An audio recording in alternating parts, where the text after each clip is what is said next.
First person, medieval, alright. Oh, maybe not first person. Is this Mountain Blade Bannerlord, kind of?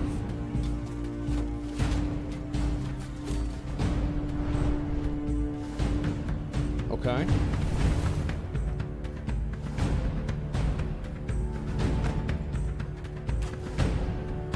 Okay. Oh, shit. There's no way you can block the fucking, that oil with the shield, bro. It would light your hand on fire.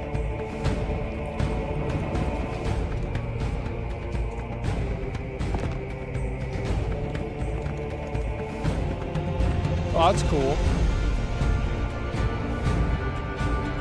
Can you build houses?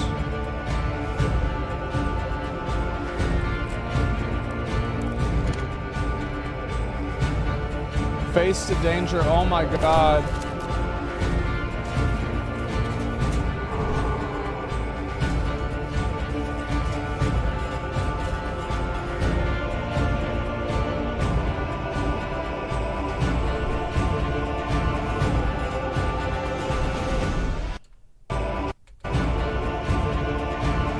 I wonder, like, if all of these people are players.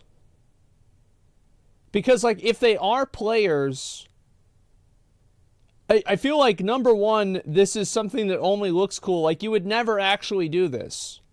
Like, if you're fighting cavalry, you should be up here. But, okay.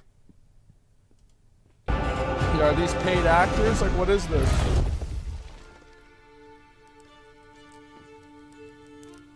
Looks cool. Official release 1.0, join the battle. When do we join the battle? When is the battle joinable?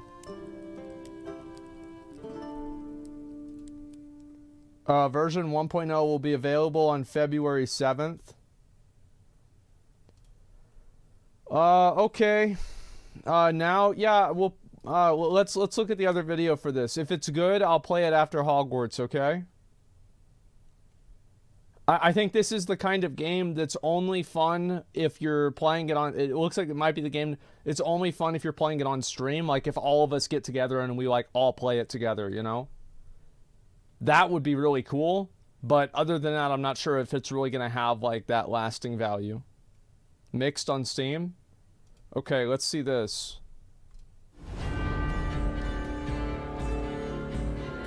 So this is them talking about the game. Damn. It's a good shot.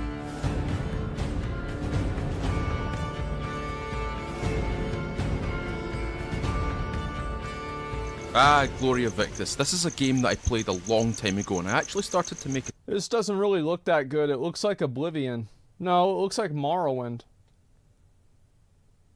I mean, the graphics in this are fucking garbage. And like this menu, like what is this, bro? Like, there's like every key on the keyboard, keybound. Yeah, this is awful. Series looks of like, yeah, if they released Elder Scrolls Online in 2008. This game, but unfortunately for me, my guild at the time decided to switch nations and thought it would be really cool to leave me in the mud with the Midlanders. I didn't want to switch. I kinda liked the Midlanders. I was having a lot of fun. For those who don't know what Gloria Victis is, then let me tell you. It claims to be a realistic MMORPG set in a world of endless war between three factions, the Midlanders, the Sangmar, and the Izmir. Basically, knights versus Roman/Greeks versus Vikings. The whole goal of the game is to help your nation succeed in a territory war through means of open field fighting and castle sieges. You can do a lot in this game, even though it's centered on PvP. There's a lot of PvE content that you can enjoy by yourself or with a group. Each nation has its own island, which you'll probably use a lot of the time if you play by yourself. Right. These islands are essentially safe zones which allow you to gather, craft, and participate in open events like stopping bandits from... This seems like actually relatively decent. Like, I think faction-based games are kind of on the decline because of how strong metagaming is now. But aside from that, I think having like their own island, that seems like a good idea. Sure. Robbing caravans or killing a troublesome hippo.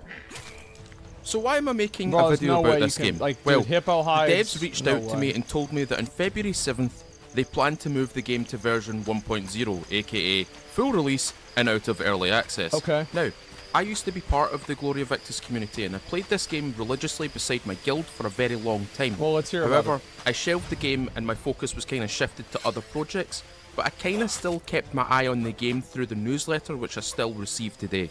So here I am today talking about 1.0 and what we can expect from it, and the game Alright, itself yeah, let's hear for about it. prospective new So this guy's players played who are the going game to a be lot. trying out this game, hopefully.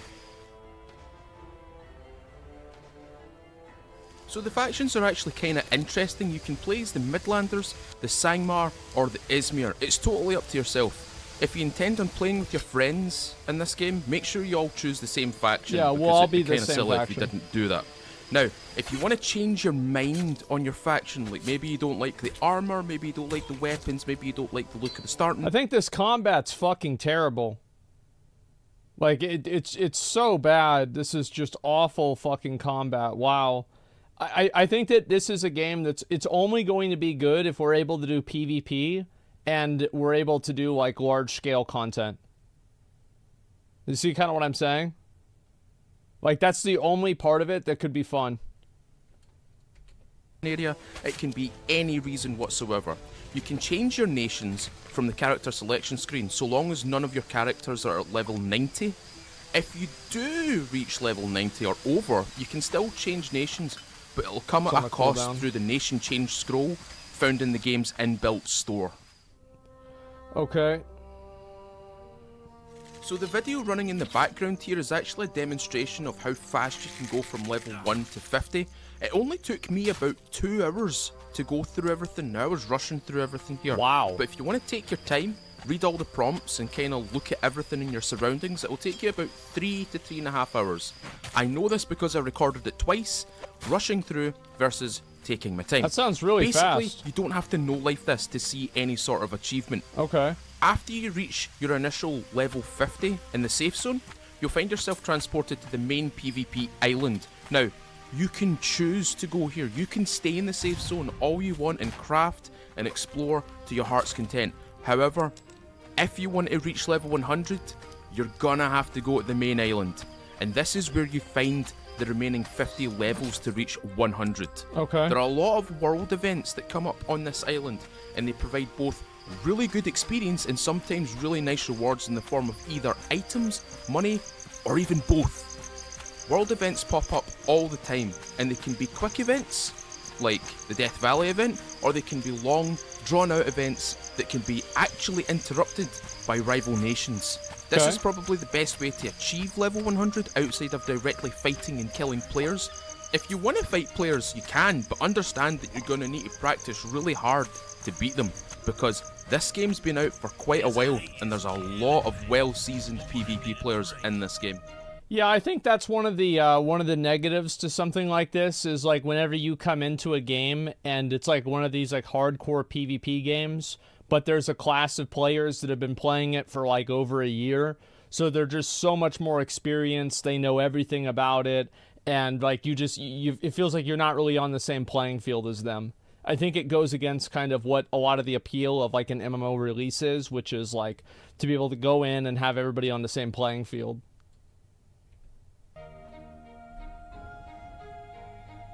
So this is a thing that really bothers a lot of new players when they get introduced to Gloria Victis. Looting can be heartbreaking, especially if you lose an item that you've always wanted to try using against other players, only for it to be ripped away from you in an instant. It's sad, I get it and I understand it, but Gloria Victis has this cool looting system that makes it a little less painful. In this game, there are designated zones, which are set as loot zones and non-loot zones. This means if you're Oh, so if you get killed in that zone, you drop your stuff. in a non-loot zone and a rival nation shows up and kills you, well, that's all they can really do. However, if you're in a loot zone and the same thing happens, you'll get looted. However, fear not, because Gloria Victis handles looting in a very interesting way. There's no full loot. This is how looting works in a loot zone. Only one person can loot a body. The person looting has a short timer and limited loot points to work with. Each item on the looted player's body has a number associated with it, and each time those items get taken, the number associated with them is subtracted from the looter's loot points. Only one piece can be looted at a time. Looters' looting action can actually be halted or stopped by friendlies attacking them. So hopefully that inspires you to get out into the PvP island and continue crafting, gathering and fighting. It sucks losing in the game, but if you're in the non-loot zone, you really aren't losing anything. Don't worry about dying in this game. It happens all the time, and the way that I see it is to take every death as a learning experience.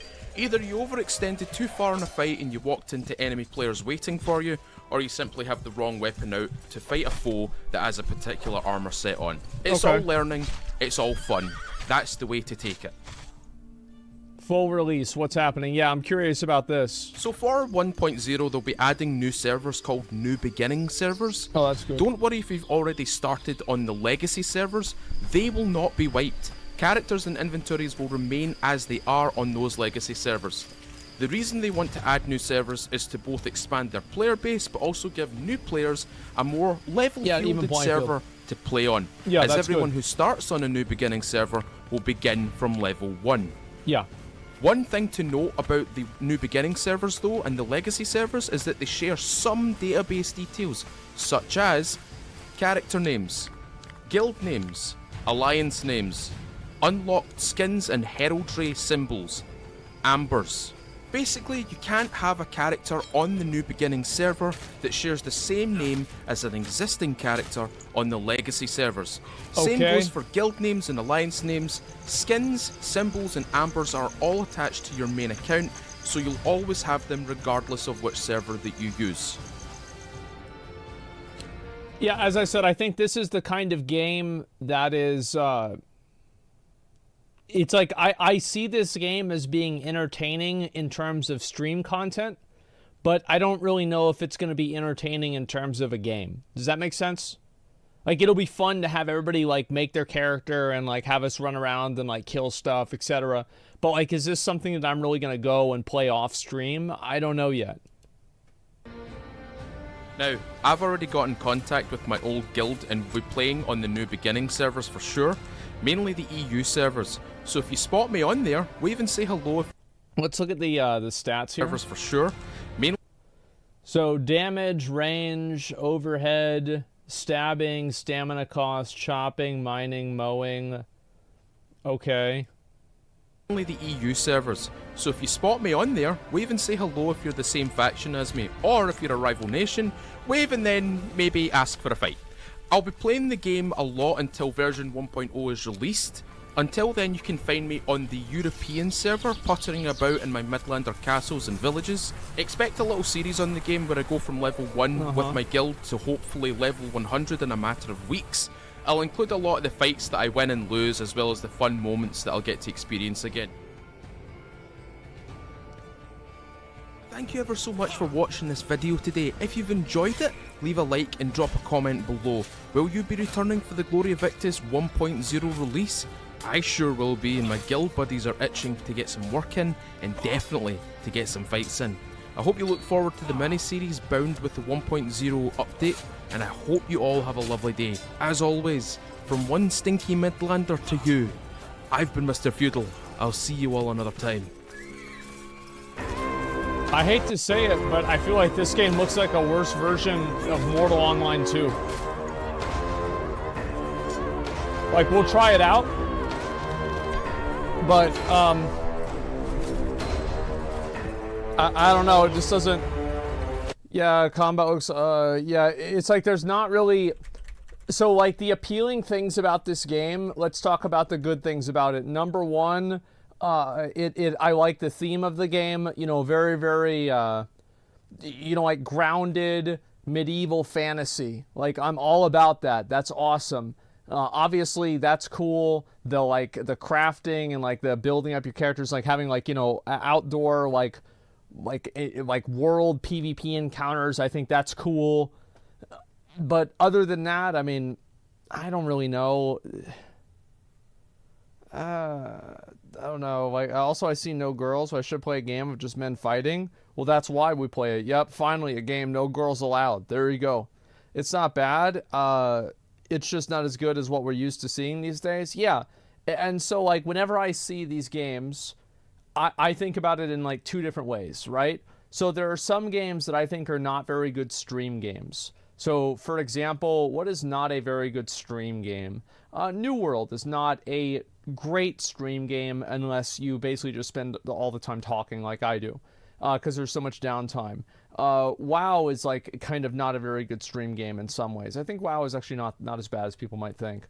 When we think of a game that's like really, like, I think, for example, Elden Ring is not as good of a stream game as Dark Souls 3, because Dark Souls 3 is much more linear and much more focused, which allows for much more consistent like combat and like encounters and excitement. Whereas like Elden Ring, there's a lot of like roaming around. In general, I think open world games are less compelling as stream content versus like narrow, like linear level based games. That's what I would say. Yeah, PoE. PoE is another good example. PoE is a obviously I fucking love PoE, but it is not a super exciting stream game to watch. If for no other reason than every single time their Divine, I guess now, their Divine notifier goes off, you think that you had one drop in your game or your map whenever you're watching them. So yeah, I mean that's how I feel about it. I like Hogwarts. Well, Hogwarts is like, I'm not really at the point where it's like super open world, but yeah, I think it definitely falls under that too. The game's art direction is amateurish to the point where it breaks immersion. Yeah, like for example, you don't really have a lot of, you don't have shadows in this game hardly. I think that does make it look kind of bad. Let's see, besides that, I just think like the graphics on this are, I mean, this is what I would expect in a game that came out in 2004 for the GameCube. Like straight up. The graphics on this suck. And, yeah, I mean, yeah, this is the game that you play on your family computer e-machine that's an all-in-one with, like, the monitor that has the computer inside of it. Like, this is what you play on there. So, yeah, I mean, it just doesn't really look that good. I'll read some comments here, see what people say. It doesn't look like a game I'd play, but if you play it interests me, definitely give it a go. We still out here? I don't think I moved, so I come back. Oh, it's just like a guy in his guild. Yeah, not even a lot of people talking about the game at all. It's sad that the game feels like shit now. Let's see what people said about this one. This is like the announcement trailer for it. The year is 2023 XD. Lots of negative reviews on Steam. Glad there are still games coming to Xbox 360 and PS3. Oh man. Yeah, a lot of people are not very excited about this. I don't know, guys. It's, we'll just have to wait and see.